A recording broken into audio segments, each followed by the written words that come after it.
Bismillahirrahmanirrahim. Assalamualaikum. Selamat malam. Bertemu kita dalam siri pertama The Ayuh Malaysia Show. Satu program yang diinisiatifkan oleh kempen Ayuh Malaysia dalam kita mengupas isu-isu penting. Siapa yang mengikuti perkembangan kempen Ayuh Malaysia dari awal akan memahami bahawa Ayuh Malaysia mengetengahkan 5 poin penting, antaranya tentang food security, harga barang dan sebagainya, dan perkara-perkara ini akan menjadi fokus dalam siri-siri perbincangan The Ayuh Malaysia Show. Jadi ini siri pertama pada malam ni bersama saya. Sebelum tu saya ucapkan terima kasih yang mengikuti siri pertama ini. Sebar-sebarkan dahulu sebelum kita melebar panjangkan perbincangan kita. Sebarkan kepada kawan-kawan yang sedang menonton, share linknya biar lebih ramai lagi yang dapat mengikuti show kita pada malam ini. Topiknya menarik, topiknya panas, yang sedang diperbincangkan oleh semua peringkat masyarakat. B40, M40, semua bincangkan perkara ini kerana semua sedang merasa bebannya. Dan untuk mengupas topik ini, tak lain dan tak bukan, kita mengundang sosok tokoh yang kita rasa pencetus, pengilham kepada kempen Ayuh Malaysia ini. Bersama saya pada malam ni, saudara Rafizi Ramli. Bakal dan hampir pasti Timbalan Presiden Keadilan yang telah pun dipilih oleh anggota keadilan baru-baru ini. Apa khabar saudara Rafizi? Sihat ya? Semput. Tak habis ni Ayuh Malaysia nampaknya dah start gear. Ya, that's why. Belum start lagi dia dah semput lah. Baik, saudara lagi, perbincangan kita hari ini ialah akan berkisar tentang isu harga barang, kenaikan harga barang.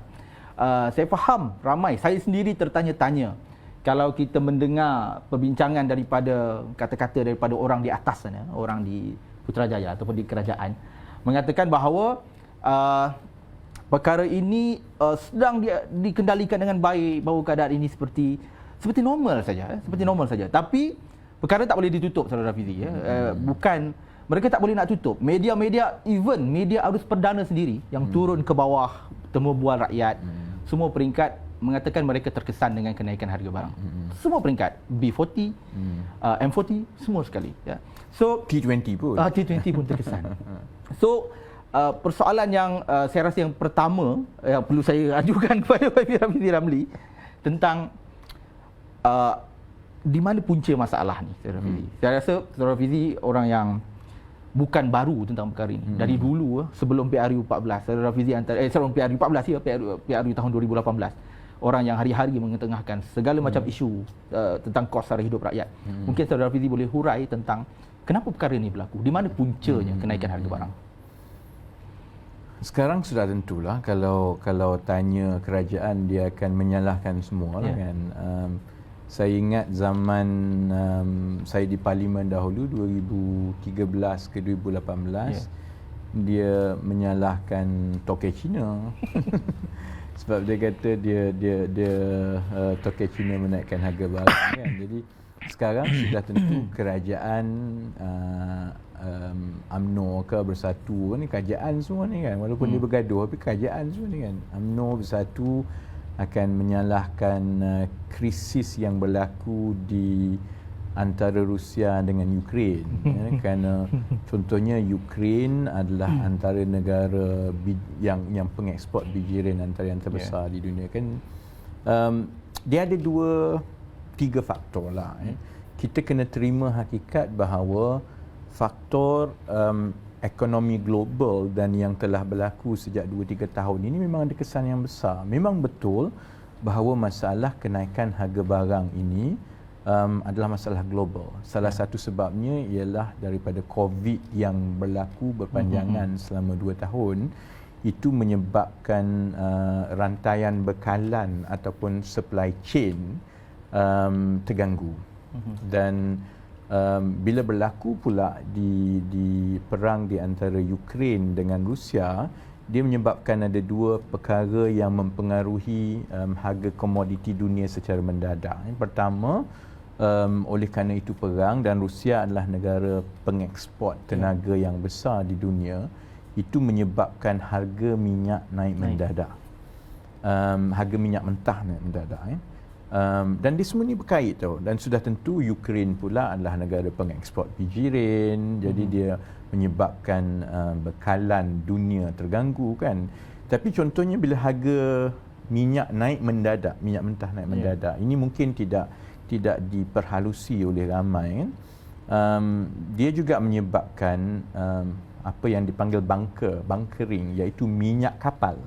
Minyak kapal pun naik mendadak lah. Bila minyak kapal naik mendadak, kos pengangkutan juga akan naik mendadak. Jadi ditambah pula dengan apabila ekonomi mula dibuka di seluruh dunia, jadi permintaan terhadap rantaian bekalan seluruh dunia ini naik mendadak. Jadi semua harga naik mendadak. Baik. Jadi mudahlah kalau jadi kerajaan, dia akan kata, ini bukan salah saya kan. Kenapa ada negara boleh mengatasinya lebih baik, ada negara yang sampai jadi macam Sri Lanka, dah kira muflis.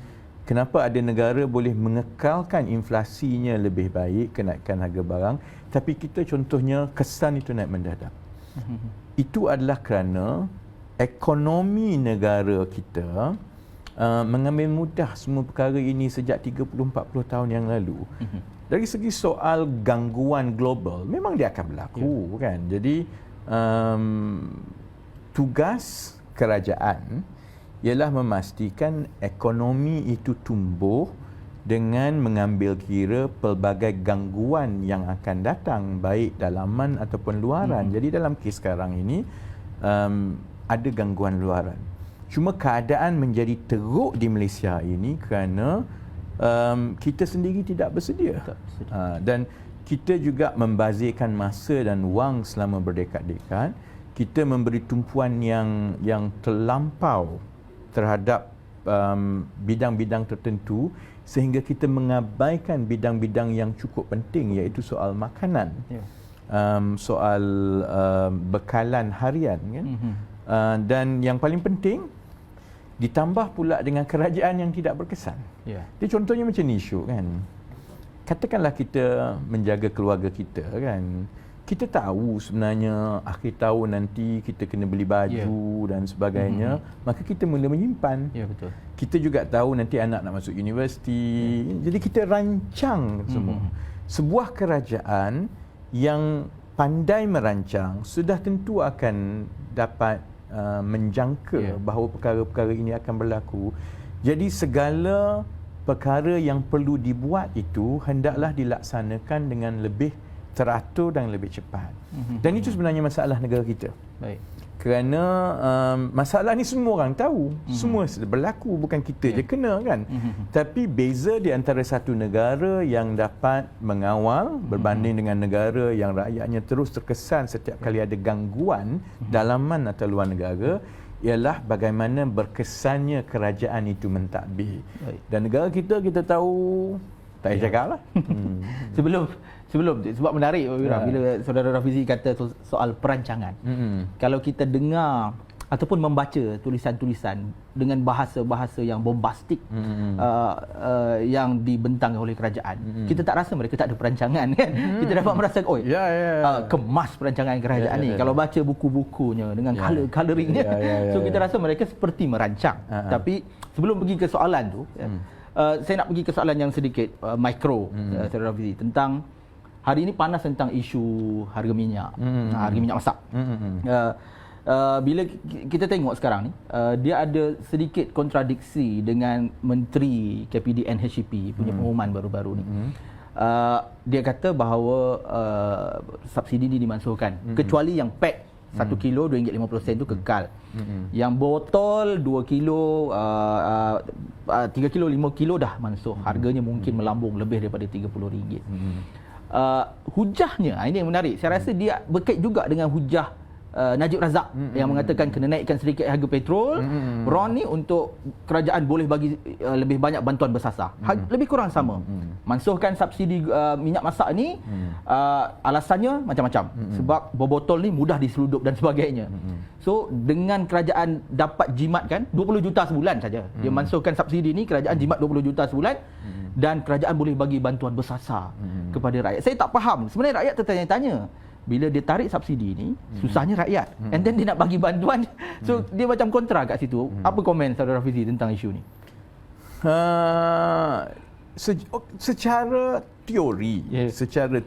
memanglah subsidi sebaiknya diberikan kepada orang yang benar-benar memerlukan. Yeah. Jadi itu konsep subsidi ini mestilah bersasar. Yeah. Kalau tidak, maka orang yang tidak memerlukan subsidi, apabila barang itu dapat murah, maka dia akan membazir. Yeah. Konon, itu Okay. kononnya hebatnya lah. Najib Tun Razak ni kan. Okay. Itu hari ni dia tulis, dia kata aku tak faham ekonomi kan. Ya, tapi aku tak faham ekonomi tak adalah sampai kena scam sampai 30-40 bilion rakyat kena menanggung hutang kan. Tapi kononnya dia yang faham ekonomi, konsep dia begitu. Sebab itu soal urus takbir, soal rasuah, soal keberkesanan kerajaan, soal kronisme, ini sangat mengesani rakyat. You know? Subsidi, kalau ambil contoh minyak masak tadi kan, subsidi minyak masak banyak bocor. Contohnya, katakanlah walaupun dia kata subsidi minyak untuk harga pack RM2 ni masih kekal kan. Kau pernah dapat beli ke subsidi minyak RM2? Cubalah orang kat luar pergi beli. Payah nak cari, susah. Kalau cari pun tak ada. Sedangkan kita membelanjakan puluh-puluh juta, ratus-ratus juta tiap-tiap tahun kan. Dan kita juga tahu bila kita ambil alih kerajaan dahulu, saya dengar daripada kawan-kawan yang dalam kerajaan semua, sebenarnya kebanyakan skim ini ialah diwujudkan untuk membantu orang-orang yang rapat dengan mereka, baik ketua-ketua bahagian ke ataupun kaki bodek mereka, maka dia diberikan kuota. Kamu boleh pack balik yang RM2 ni gini.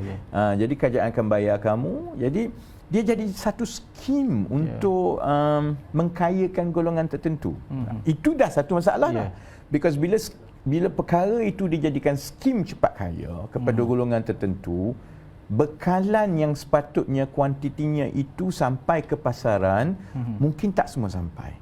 Sampai sekarang kita tak tahu sebenarnya daripada berapa ratus juta yang dibelanjakan untuk pack RM2 ni, sebenarnya berapa banyak yang sampai betul-betul sampai ke pasaran. Dia umum saja. Itu yang pertama kan.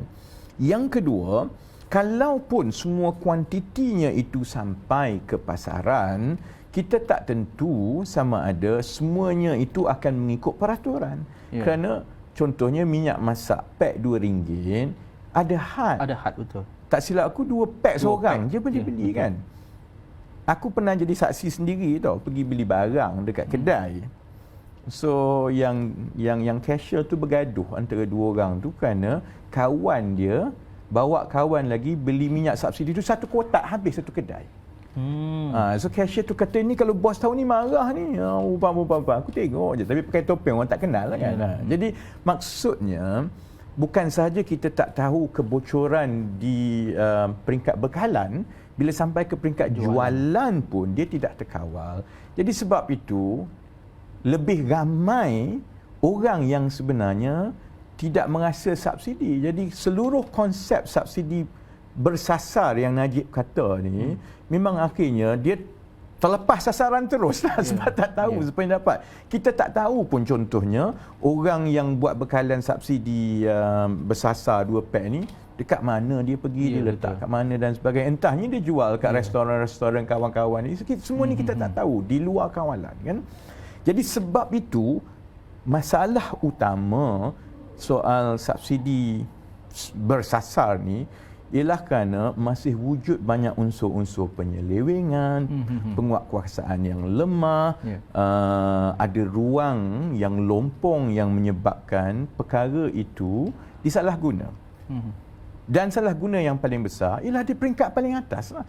Sebab itu zaman Najib dulu, dia kata saya potong subsidi ni dulu sebab supaya saya boleh bagi BRIM. Ataupun saya potong subsidi ni supaya kerajaan ada lebih banyak wang untuk bantu rakyat. Tapi sebenarnya mentaliti pak-pak menteri ialah bila dia potong subsidi, duit kerajaan lagi banyak, dia bukan fikir macam mana nak bagi kat orang, dia fikir projek apa boleh buat. Jadi bila wang itu lebih banyak dalam poket kerajaan, maka bila kita ada kerajaan atau menteri yang tidak betul-betul rasa bertanggungjawab kepada rakyat, maka sebab itulah ada projek sana dan projek sini, 10% sana, 21% sini, projek yang sepatutnya 1 bilion jadi 3 bilion.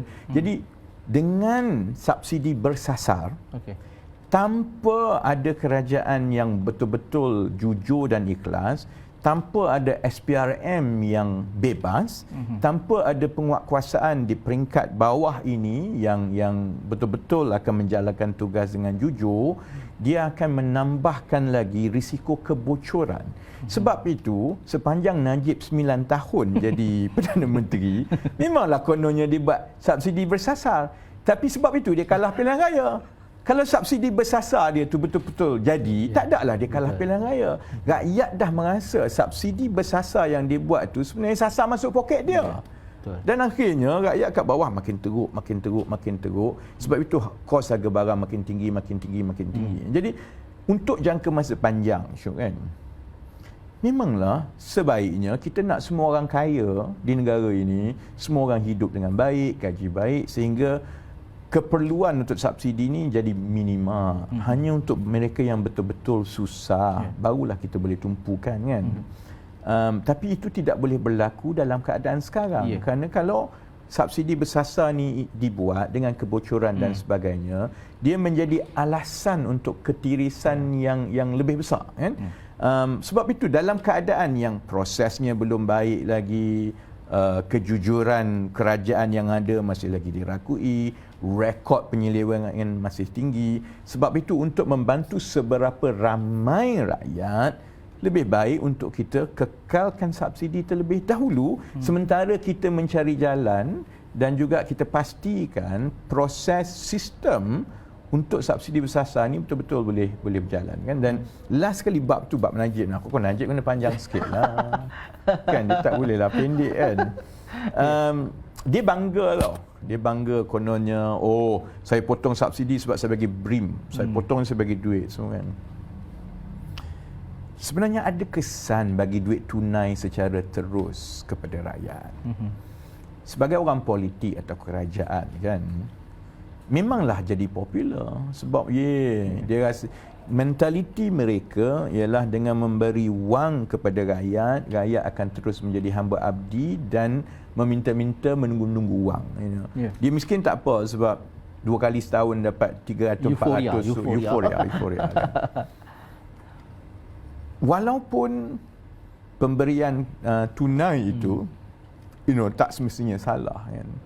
Tapi untuk jangka masa yang panjang, terutamanya apabila kita berbincang soal masyarakat dan ekonomi yang selalu terdedah kepada kenaikan harga barang, apatah lagi gangguan-gangguan luaran yang berlaku macam sekarang, kan.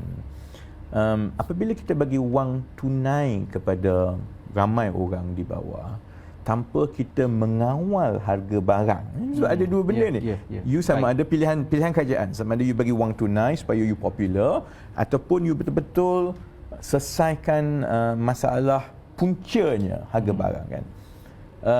Kita juga tidak boleh lupa bahawa kalau kita bagi tunai, bagaimana jumlah tunai yang dibelanjakan itu ada kesan kepada kenaikan harga barang. Kalau bagi wang RM200 dan RM200 itu bukannya dibelanjakan contohnya untuk mengurangkan kos bulanan, bayar air, bayar apa, maksudnya dia simpan 200 tu, dia belanja dengan tertentu. Sebaliknya yang berlaku mungkin ialah dapat RM200-500, dia pergi beli sekaligus. Dan kita tahu bahawa orang susah dapat RM200-300, kadang-kadang dia berbelanja sekaligus, ataupun budak muda dia dapat, dia pergi dating ke apa, dan all this maksudnya tidak boleh dikawal. Tetapi bila kita letak sekaligus wang dalam poket seberapa ramai orang, itu akan menambah kuasa belanja mereka.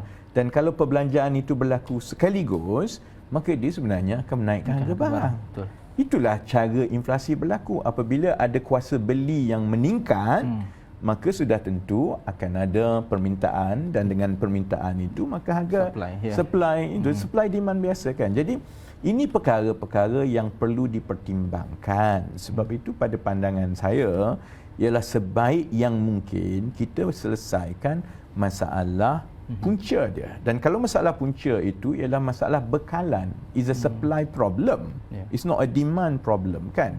Jadi kalau is a supply problem, maka kita kena fokuskan apa yang kita perlu buat untuk memastikan bekalan penting, sama ada minyak masak ke, ayam ke, bijirin ke, beras ke, dia tidak terdedah kepada gangguan-gangguan yang menyebabkan harganya turun naik mendadak. Sebab selalunya dia naik, dia tak turun. Sebab itu cukup penting untuk kita memastikan bahawa kalau pun ada gangguan yang mendadak, harga itu tidak naik mendadak, supaya kadar kenaikan itu untuk tempoh masa yang panjang dalam keadaan ekonomi kita yang masih lagi agak kecil. Sebab itu bila ekonomi kita masih lagi agak kecil, bila dia naik dia tak turun. Kalau ekonomi tu besar, supply demand tu orang kata lagi fluid, maksudnya dia lagi cair kan. Kalau ada permintaan tinggi sikit, bekalan akan naik, kemudian bekalan akan naik dengan lebih cepat, jadi harga akan turun. Dia tak berlaku macam tu negara ni. Kalau ada permintaan tinggi sikit, bekalan tu lambat nak naik, jadi dia harga kekal kat situ. Kemudian ada permintaan sikit lagi, bekalan lambat nak naik. Jadi soalnya ialah soal bekalan. So you have to see at the supply side. Yang itu yang setakat ini tidak dapat dijayakan dengan baik. Dan idea-idea yang ada setakat ini daripada Najib, daripada BN ni, idea yang lapuk daripada dulu lah, dan short term euforia yang hanya untuk beli undi, yang akhirnya menyebabkan kita berada daripada masalah food security ataupun masalah dari segi bekalan makanan sehingga krisis yang berlaku sekarang. Saudara Ravi, ada satu lagi sebelum saya nak pergi kepada soalan kenapa berlakunya kegagalan sebegini dahsyat. Cuma sebelum tu, kalau kita dengar, saya telaah juga kenyataan Perdana Menteri sewaktu membentangkan tambahan bantuan BKM RM100 dan sebagainya. Begitu juga Menteri KPDN. Mereka sentiasa mengatakan yang seolah-olah ekonomi ini semakin terbuka. Kita di fasa endemik, ekonomi berjalan semakin baik. Dia seolah-olah kepada rakyat kat luar sana yang mungkin penyokong tegar kepada UMNO Barisan Nasional, mereka mungkin merasakan untuk subsidi ini dihapuskan sekarang. Seolah-olah rakyat bersedia ke arah situ. Saudara Fizi sebagai pemerhati ekonomi, bagaimana melihat ini? Mungkin soalan sedikit politikal campur ekonomi sikit. Bagaimana keadaan rakyat sekarang? Dia perspektif soal ekonomi ni selalunya ahli politik dia macam terkeliru tau. Dari pandangan ahli politik, ekonomi berkembang ni maksudnya lagi banyak orang berbelanja supaya dia dapat lagi banyak cukai. Jadi ekonomi berkembang, orang banyak belanja, banyak cukai, kayalah dia, banyaklah dia boleh belanja kan. Jadi cukai kan. Jadi pada pandangan pentadbiran kerajaan, baik buruknya sesuatu ekonomi itu dilihat kepada perbelanjaan, projek dan sebagainya. Lagi banyak berbelanja, lagi banyak hasil pada mereka kan. Jadi dari segi itu, maka tumpuan mereka lebih kepada ekonomi dibuka sekarang ni, maksudnya adakah projek lebih banyak, orang lagi banyak berniaga dan ialah prospek untung lagi banyak lah kan, dan cukai lagi banyak. Di mata rakyat dia berbeza. Ekonomi baik atau buruk ini bergantung kepada satu benda saja. Berapa banyak duit tinggal dalam poket hujung bulan. Itu je. Dan berapa banyak poket duit di hujung bulan ini bergantung kepada dua perkara. Satu, sama ada gaji dah naik ke belum. Dan yang kedua, kos naik ke tidak kan. Jadi di situ yang berlakunya jurang pandangan yang sangat jauh antara pentadbir pembuat dasar dengan orang biasa kat bawah. Sebab itu saya faham kalau orang duk kata ekonomi semua duk kata dia buka, dia baik, tapi macam aku macam makin susah je kan. Grab makin mahal je sekarang kan, nak pergi mana-mana kan. Jadi itu berpunca daripada situ, dan ia berpunca sebahagiannya ialah kerana dasar ekonomi makro negara. the macroeconomic policy of the country, dia tidak menyeluruh dan dia hanya menumpu kepada asal sesuatu sektor itu kembang naik. Tapi dia tidak fikir bahawa semua yang naik ini mesti diimbangkan. Dia tak ada benda dalam dunia ini yang kalau dia naik dia 100% bagus. Duit pun kalau banyak bahaya. Makan pun kalau banyak bahaya. Ubat pun kalau banyak mati kalau makan kan. Jadi the balancing tu maksudnya kalau ekonomi tu berkembang dengan baik di peringkat perniagaan, kedai dan sebagainya, dia mesti ada satu timbal balik dasar untuk memastikan inflasi itu terkawal, untuk memastikan contohnya kenaikan harga barang itu tidak sehingga membebankan, dan yang paling penting untuk memastikan kalau syarikat atau ekonomi berkembang maju dan untung banyak, untung itu sampai kepada rakyat, upah dia kan. Tapi itu sebenarnya tidak sangat berlaku lah. Itu sebab ada sebahagian daripada ahli ekonomi yang mempersoalkan tentang jurang gaji yang terlalu besar kan. Jadi semua ini masalah-masalah yang telah menjadi begitu rumit kerana telah dibiarkan tanpa ada dasar yang bukan saja kreatif, tetapi kalaupun ada dasar yang nampak agak baik tapi tidak dilaksanakan dengan baik. Dan dia tidak dilaksanakan dengan baik kerana mutu menteri-menteri yang ada. Kerana dia tak bagi dia benda ni, bagi kat KSU lah buat, bagi kat pegawai kerajaan lah buat. Dia fikir nak menang jawatan dalam parti, nak tu projek apa dan sebagainya. Jadi bila kita ada kerajaan yang bukan saja tidak ada idea, tapi idea yang cukup-cukup makan itu pun tidak dilaksanakan dengan baik, maka dia seolah-olah semua masalah ini dibiarkan terus berkembang tanpa diubati dengan secara tersusun dan secara berpanjangan, dan akhirnya kita sampai ke peringkat sekarang lah. Baik, Saudara Fizi, saya rasa kita makin clear dah apa yang berlaku sekarang, dan saya rasa setiap rakyat pun kesan tu rasa pada diri kita sendiri. Tak ada siapa yang boleh menafikan saya okey. saya okey. Aku pun duk komplain mahal lah harga ni kan. So saya rasa semua akui benda ni. Dan saya bila kita pergi ke media-media sosial rakyat, yang bercakap tu dah bukan lagi orang, memang orang yang enggak asing bagi dia. Siapa yang bercakap ni? Orang biasa dah bercakap dekat TikTok. Orang biasa dah mengeluh dekat YouTube. Maknanya masalah tu memang real dan berlaku, hanya mungkin menteri-menteri saja yang tak sedar. Dan sekarang ni sampai tadi YB Rafizi, Saudara Rafizi dia sebut tentang supply yang slow, perlahan, semua sekali, dan menggambarkan keparahan ataupun besarnya masalah pentadbiran. Soalannya ialah kenapa kegagalan ni berlaku sampai tahap ini? Kenapa? Dia sebahagiannya dari segi saya dah sebut tadi, soalnya contohnya ialah kurangnya idea yang kreatif. Saya bagi contoh yang agak mudah lah. Dalam tahun 70-an, dunia mengalami masalah yang sama yang ada sekarang. Masa itu akibat perang, masa itu perang Arab-Israel. Kemudian ada dari segi catutan bekalan minyak yang dikenakan oleh OPEC. Juga berlaku beberapa gangguan bekalan bijirin sehingga menyebabkan keadaan yang, yalah budak-budak tak lahir lagi, aku pun tak lahir lagi lah, tapi aku membaca lah kan. So benda yang berlaku sekarang ini pernah berlaku dalam tahun 70-an kan. Kita tengok respon dan tindak balas kerajaan-kerajaan dunia lain ketika itu kan. Salah satu konsep yang telah dipakai oleh banyak kerajaan di dunia ialah konsep stok penimbal, stockpile. Jadi mereka mengambil tahu bahawa seperti yang saya sebut tadi, bahawa mereka tak boleh mengawal harga, sebab harga ni soal supply and demand kan. Tapi untuk menjaga rakyat, apa yang mereka boleh buat ialah mereka boleh mengurangkan fluctuation ataupun melonjaknya harga barang itu apabila berlaku krisis.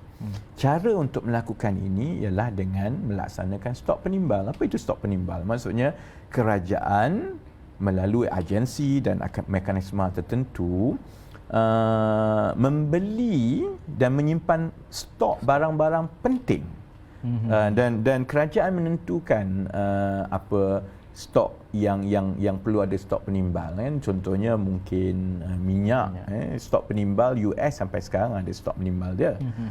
Bijirin, bahan makanan kan. Ada negara yang ada gula stok penimbal kan. Jadi bila dia tengok ada gangguan sedikit, dia akan release stok penimbal. Jadi dia juga membeli stok penimbal itu dengan mengambil kira unjuran harga bagi tempoh yang panjang sebab dia kerajaan, maka dia wang banyak.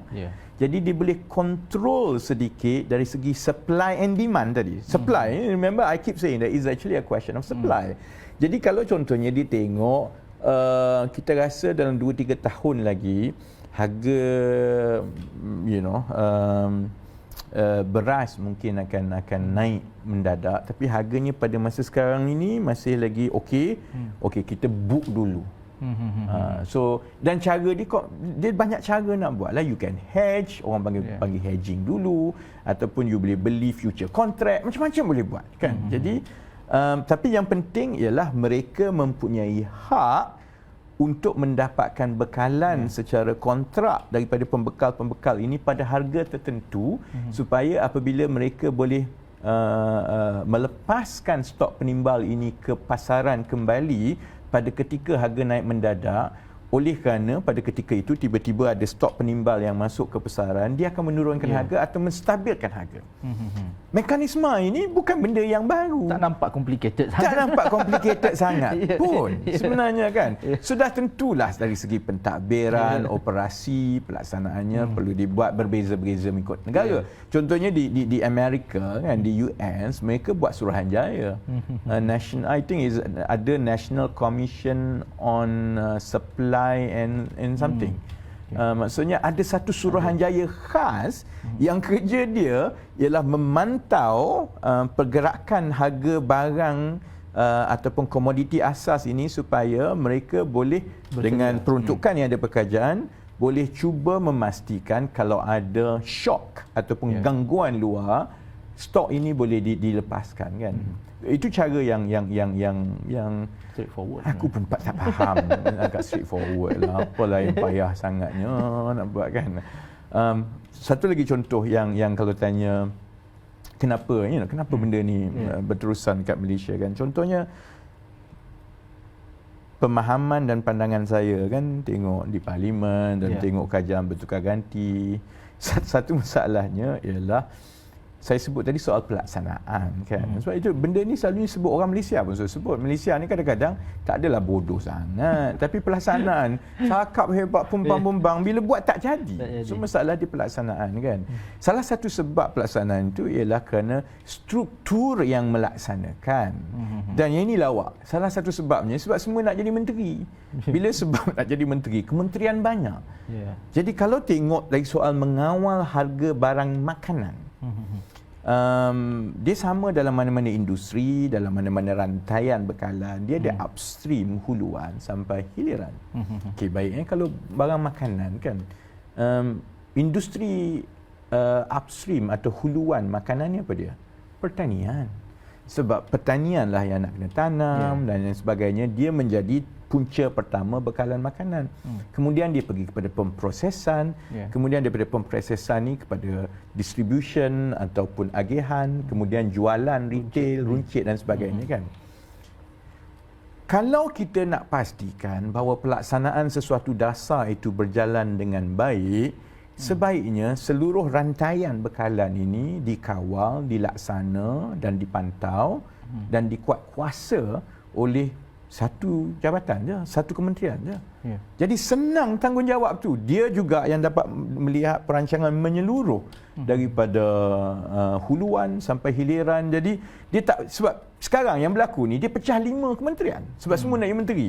Pertanian orang itu, kemudian primary industry, guna tanah bagi tujuan peladangan, Zuraida pula dah kan. Lepas tu tak ada menteri kan lepas ni kan.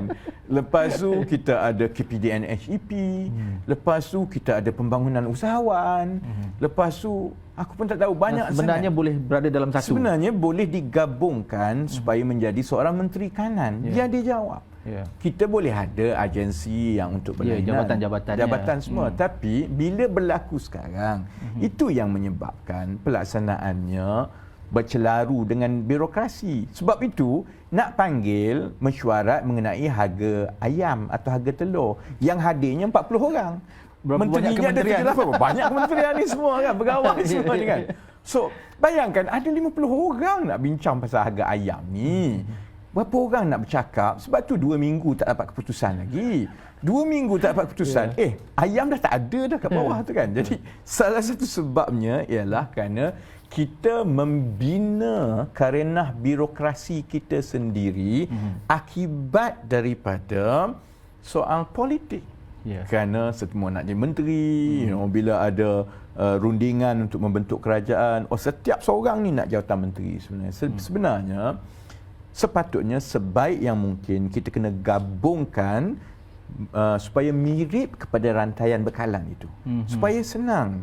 Kalau contohnya soal makanan kan, kuasa untuk menentukan guna tanah dengan baik, kuasa untuk memberi peruntukan supaya kita boleh merancakkan industri pertanian, kuasa untuk memastikan tidak ada pencatutan, tidak ada orang hoarding kan, bila sampai ke agihan, distribution, manufacturing, kuasa untuk kita memberi galakan kepada industri makanan tertentu supaya kita boleh dapat pastikan barang makanan contohnya chicken feed, dedak ayam ni kan. Jadi dedak ayam kena pergi tanya Azmin.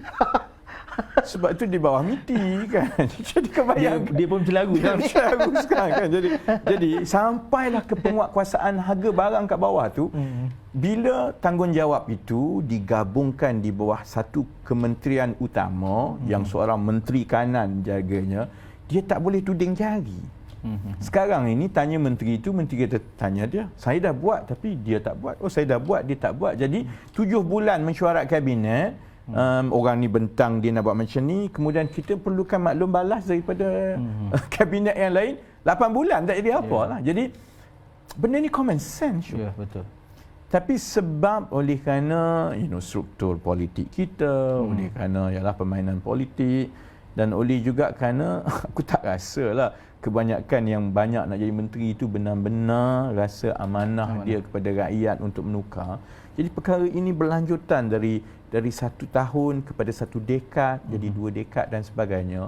Sebab itu, kalaupun kita ada idea yang baik kan, itu yang orang kata kita memerlukan reformasi keseluruhan. Sebab kalaupun bawa idea yang baik tapi masuk kepada satu sarang birokrasi yang begini, maka idea itu akan tersangkut, dia tak pergi ke mana-mana. Pandangan saya, sebaiknya kita cuba gabungkan seberapa banyak fungsi mengikut rantaian bekalan yang melibatkan makanan dan harga barang ini, supaya kita ada satu accountability. Keamanahan itu diletakkan kepada seorang saja. Jadi jelas kalau dia tak buat kerja memang patut kena pancung. Tukar orang lain kan. Jadi dan itu selalunya yang berlaku di negara-negara lain. Dia selalunya memberi kuasa dan mandat yang betul kepada seseorang supaya dia diberikan ruang sepenuhnya. Kita tak boleh. Sebab apa? Sebab setiap kementerian tu ada kuasa untuk dan tanda tangan projek. Jadi kalau letak kat seorang, habis projek dapat kat dia. Kan? Jadi orang lain pun nak projek, orang ni nak projek kan. Jadi selagi kita tak boleh keluar daripada kepompong itu, maka masalah ini akan terus berterusan dan berterusan. Betul. Menarik apa yang dibentang oleh saudara Fizi tadi. Saya terbaca juga berita baru-baru ni, Indonesia, Jokowi baru saja tukar 2 menteri dia. Sebab hanya isu lembap pemberian hak milik tanah kepada rakyat. Dia tukar menteri untuk mempercepatkan benda-benda macam tu. Saya rasa benda tu tak berlaku lah kat Malaysia. Memang payah. Kalau nak buat pun tak boleh. Sampai sekarang Zuraida tak keluar-keluar lagi ni kan. Walaupun dah keluar parti dan sebagainya, tak keluar lagi ni. Sebab biarlah keadaan yang kita ada lah kan. Baik, Saudara Fizi. Saya rasa mungkin soalan yang terakhir kot. Menarik sebenarnya Saudara Fizi dah mengulas pun tentang kenapa kegagalan ini berlaku dan di mana puncanya dalam struktur pentadbiran kerajaan tu, sampai seolah-olah benda yang straightforward, benda yang tak complicated, tak pun perbincangannya terlalu rumit, tak boleh dibuat. Cuma dengan kempen Ayuh Malaysia ni, mungkin Saudara Fizi boleh kepada penonton yang sedang mengikuti juga perbincangan ini, mungkin Saudara Fizi boleh jelaskan bagaimana sebenarnya, dah ada tadi sebenarnya, cuma mungkin boleh disimplifikan lagi, bagaimana minda Ayuh Malaysia melihat nak atasi isu ni dan bagaimana solusi yang Malaysia boleh ada. Silakan. Kita memang sedar bahawa negara kita ini, masyarakat kita, kalau kita nak harapkan kepimpinan atas, dan saya tahu kadang-kadang rakan pakatan tak selesa dengan saya sebab mereka nakkan saya hentam BN saja kan. Saya rasa rakyat pun dah bosan. Saya rasa tanggungjawab itu tanggungjawab bersama. Maksudnya dia tidak ada formula mudah yang mengatakan kalau kerajaan itu bertukar, parti ini bertukar, maka automatik jadi baik. Kita dah tengok juga bahawa soal rasuah atau tidak itu bukan lagi menjadi kira lencana yang boleh dipakai untuk menghalalkan segala benda lain. Contohnya, hanya kerana kita tak rasuah, kalau kita tidak cekap dan tidak ada kesan, rakyat tak boleh terima. Bagi rakyat sekarang, memang tak ada orang boleh rasuah. Kamu tak boleh nak kata, saya tak rasuah banding dengan BN. Bagi rakyat ialah memang sepatutnya tak semua rasuah pun tak boleh ada orang rasuah. Tapi yang penting ialah kita perlukan menteri kerajaan yang cekap, yang pantas, yang boleh menyelesaikan masalah, yang boleh deliver, yang penting boleh deliver kan.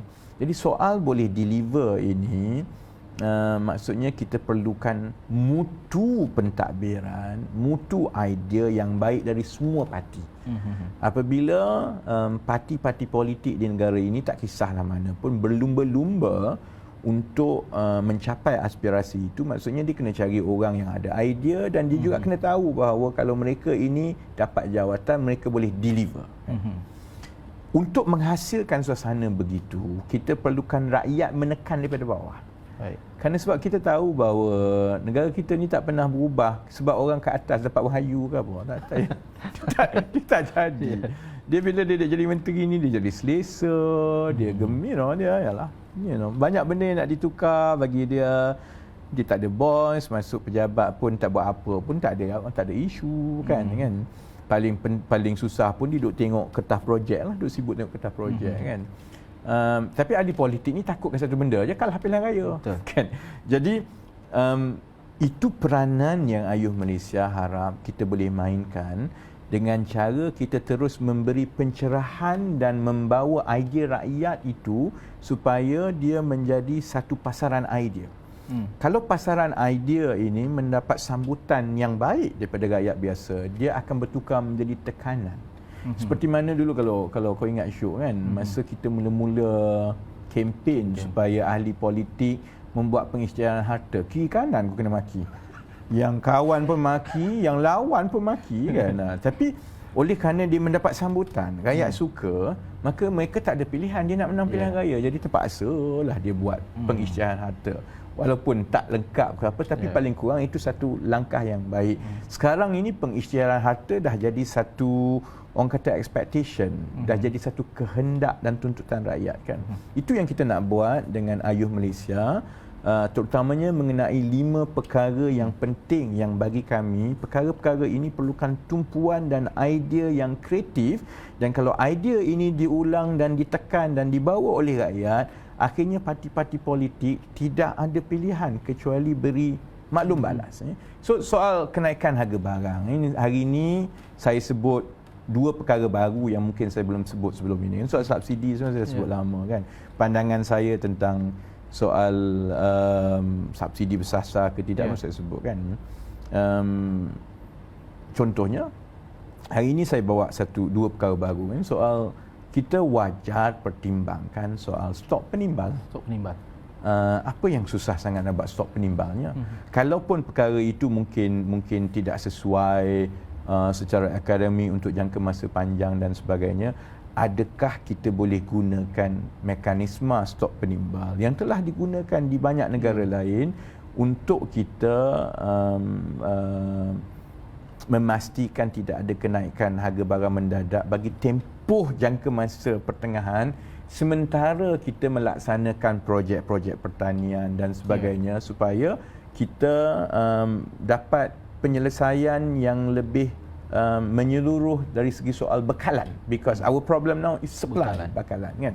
So stok penimbal contohnya, tidak ada yang sebut pasal stok penimbal sebelum ini. Jadi saya harap penonton yang di luar dan sebagainya baca, tengok, bincangkan, tanya ahli parlimen, kenapa kita tak boleh buat stok penimbal? Apa yang susah sangat? Kenapa kita tidak boleh ada satu suruhanjaya bebas khas yang tugasnya ialah menjaga harga barang? Kalau kita ada contohnya bank negara yang bebas menentukan dari segi kenaikan kadar faedah, dari segi supply of money, bekalan wang ini untuk kawal. Kalau kos harga barang ini, makanan, food security kita, kelangsungan makanan kita ini cukup penting, dan memang cukup penting pun. Kenapa kita tidak boleh ada satu badan bebas yang kalau menteri bertukar ganti dan sebagainya, bila kita ada mandat yang khusus, ini yang kita perlu buat untuk tempoh 10-15 tahun akan datang, dia akan ada mandat itu tidak terganggu. Apa yang payah nak buatnya? Jadi kalau rakyat suarakan dan tanya dan sebagainya, akhirnya ahli politik tidak ada pilihan, dia terpaksa menjawab kan. Hari ini saya sebut yang kedua tadi tentang integrasi kementerian-kementerian yang terlalu banyak bertindih kuasa bidang kuasanya sehingga menimbulkan karenah birokrasi yang akhirnya marilah idea macam mana pun tak terlaksana. Sebab nak bincang pasal harga ayam 40 orang, menteri datang dengan pegawai dan sebagainya kan.